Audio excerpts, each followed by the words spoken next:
Salut, je m'appelle Amélie, et ce que je vais vous raconter s'est passé il y a quelques années, une nuit que je n'oublierai jamais et qui a totalement changé ma perception de ce qui est réel. Tout a commencé par une soirée apparemment normale, j'étais seule dans ma chambre à lire un livre, la lumière de ma lampe projetait des ombres étranges sur les murs, mais je n'y avais pas prêté attention au début, jusqu'au moment où j'ai entendu un léger bruit venant de mon placard, comme si quelque chose froissait des vêtements, et je me suis dit que c'était le vent ou peut-être mon imagination, mais très vite, le bruit s'est répété, plus distinct, un froissement accompagné d'un souffle froid, qui semblait traverser la pièce, et j'ai senti une montée de peur que je ne pouvais expliquer, mes mains se sont mises à trembler et mon cœur battait à tout rompre. J'ai essayé de rationaliser, de me dire que c'était juste une souris ou une branche qui frappait à la fenêtre, mais alors que je posais mon livre, j'ai vu quelque chose bouger dans le coin de ma chambre, une silhouette blanche, floue, qui flottait juste au-dessus du sol, immobile, et je ne pouvais pas détacher mes yeux, paralysée par la peur, incapable de crier ou de bouger. La silhouette semblait me fixer, ou du moins, c'est ce que je croyais, car je sentais un poids sur ma poitrine, une pression qui me rendait presque étouffante la respiration, et j'ai voulu me lever pour allumer la lumière, mais mes jambes refusaient de bouger, comme si quelque chose m'en empêchait, et chaque seconde qui passait me semblait durer une éternité, avec cette présence qui se rapprochait lentement, sans bruit, mais avec une intensité presque tangible, et j'entendais un murmure à peine perceptible, un souffle qui prononçait mon nom, Amélie. Glaciale, douce et terrifiante à la fois. J'ai réussi à attraper mon téléphone sur la table de chevet et à allumer la lampe de poche, et le faisceau a balayé la pièce, mais la silhouette avait disparu, comme absorbée par les ombres, et pendant un moment, j'ai pensé que c'était terminé, que mon esprit me jouait des tours, mais alors que je me relevais pour me rassurer, j'ai senti un frôlement sur mon bras, un contact froid, presque glacial, et en me tournant brusquement, j'ai vu le visage du fantôme, pâle, sans expression, mais d'une intensité terrifiante, des yeux noirs qui semblaient me transpercer, et j'ai hurlé, mais aucun son n'est sorti, et la pièce est devenue soudainement glaciale, comme si l'air avait été aspiré, et j'ai senti des ombres se mouvoir tout autour de moi, des formes indistinctes qui glissaient contre les murs, s'approchant de plus en plus. La peur m'a poussé à ramper vers la porte, mais elle était verrouillée, et j'entendais des pas légers derrière moi, des pas qui ne faisaient pas de bruit mais que je percevais comme un poids sur mon esprit, et à chaque mouvement, le fantôme semblait se téléporter à quelques centimètres de moi, me forçant à reculer, à rester immobile, et je sentais son souffle sur mon visage, glacé, accompagné d'un murmure incompréhensible, des mots anciens, peut-être une langue oubliée, mais dont le ton me glaçait le sang. J'ai essayé de prier, de parler, de négocier, mais aucun son ne sortait, et alors que je croyais être piégée pour toujours, une lumière douce est apparue derrière la silhouette, comme une lueur qui fendait l'obscurité, et j'ai senti un instant de calme, un souffle d'air chaud qui m'a permis de respirer à nouveau,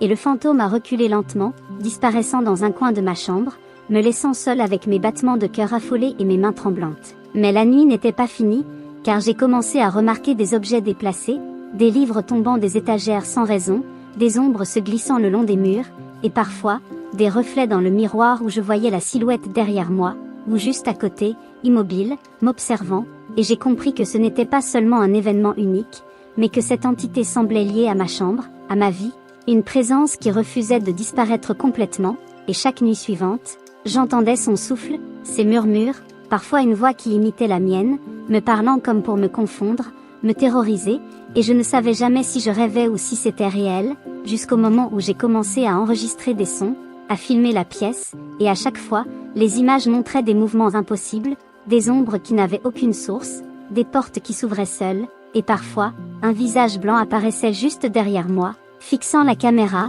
comme pour me rappeler que j'étais observée, et que peu importe ce que je faisais, la présence était toujours là, tapie dans l'ombre, attendant que je baisse ma garde, et chaque nuit depuis ce jour-là, je dors avec la lumière allumée, mon téléphone prêt à filmer, mais je sens toujours qu'elle est là, me regardant, et que cette nuit où j'ai vu un fantôme dans ma chambre n'était que le début de quelque chose qui ne finira jamais vraiment. Depuis cette première nuit, les apparitions ont commencé à devenir plus fréquentes et plus intenses, et chaque soir, lorsque j'éteignais la lumière, je sentais immédiatement cette présence glaciale envahir la pièce, et elle ne se contentait plus de simples murmures ou de silhouettes floues, mais elle se manifestait physiquement, des objets tombaient, des portes claquaient, des livres volaient en l'air comme s'ils étaient animés par une force invisible, et parfois je la voyais se matérialiser complètement, une forme humaine translucide, aux yeux noirs profonds et au visage sans expression, qui se tenait immobile, me fixant pendant de longues minutes, et je restais paralysée, incapable de bouger, de crier ou même de respirer normalement.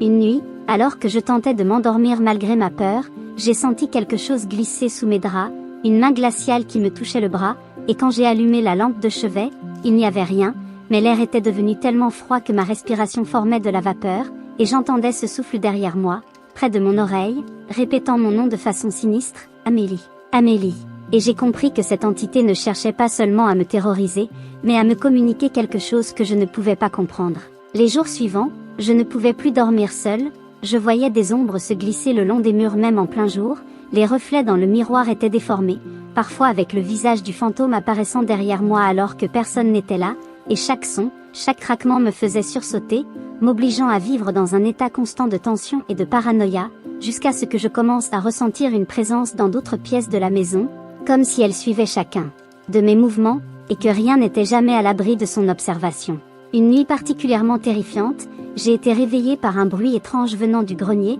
et en montant l'escalier, chaque marche craquait sous mon poids, mais je sentais une force invisible me pousser vers l'avant, comme si elle voulait que je découvre quelque chose, et en atteignant le grenier, j'ai trouvé d'anciens objets de famille que je n'avais jamais vus, disposés en cercle, avec des bougies éteintes autour, et au centre, une vieille poupée aux yeux noirs qui semblait me fixer. Et quand j'ai essayé de m'approcher, elle a soudainement ouvert la bouche pour émettre un cri glacial qui a résonné dans toute la maison, et j'ai reculé, terrorisée, comprenant que cette entité pouvait manipuler l'environnement et m'attaquer psychologiquement, presque physiquement, même si elle restait invisible à l'œil nu la plupart du temps. Après cet incident, j'ai décidé de filmer la nuit, mais même avec la caméra, certaines choses semblaient disparaître dès que l'objectif était pointé sur elle, des mouvements rapides, des ombres qui n'étaient visibles que du coin de l'œil, et des voix murmurantes dans un langage que je ne comprenais pas, me disant des phrases qui semblaient venir de mon esprit, me provoquant des hallucinations ou des flashs de visions anciennes et effrayantes, comme si cette présence pouvait contrôler mon imagination et ma perception. La peur a atteint un sommet lorsque j'ai entendu des pas dans ma chambre alors que je dormais, et en ouvrant les yeux, j'ai vu le fantôme debout au pied de mon lit, immobile, mais son visage s'approchant lentement du mien, et une sensation de froid extrême m'a envahi, paralysant chaque muscle de mon corps, et j'ai cru que j'allais mourir de terreur sur place. Au fil des nuits, ces manifestations ont continué à devenir de plus en plus réelles et physiques. Des objets volaient, des lumières clignotaient, et parfois je sentais un souffle glacial sur mon cou même si la fenêtre était fermée, et le fantôme semblait jouer avec moi, apparaissant et disparaissant à volonté, me forçant à vivre dans un état constant de peur et d'hypervigilance, jusqu'au moment où j'ai commencé à entendre des voix dans ma tête, des voix qui n'étaient pas les miennes, répétant des phrases menaçantes, me forçant à bouger des objets ou à accomplir des gestes que je ne comprenais pas, comme si j'étais possédée ou manipulée mentalement. Une nuit, le point culminant de la terreur est survenu lorsque je me suis réveillée en sursaut et que j'ai vu le fantôme assis sur ma poitrine, immobile, me fixant avec ses yeux noirs et profonds, et j'ai senti une pression insupportable sur mes poumons, incapable de crier ou de bouger, et même lorsque j'ai réussi à allumer la lumière et que la forme a disparu, les marques de ses doigts glacés étaient encore visibles sur ma peau, comme un souvenir tangible de sa présence, me prouvant que je n'avais pas rêvé. Depuis cette nuit, je vis avec cette entité, invisible mais toujours présente, et chaque son, chaque ombre ou craquement me rappelle qu'elle est là, me surveillant, me suivant, et que cette nuit où j'ai vu un fantôme dans ma chambre n'était que le début d'une horreur qui continue encore aujourd'hui, chaque soir, chaque moment, m'obligeant à rester vigilante, à surveiller mon environnement et à me demander si jamais je pourrais un jour dormir sans sentir ce souffle glacial sur ma peau et ses yeux, qui me fixent dans l'ombre.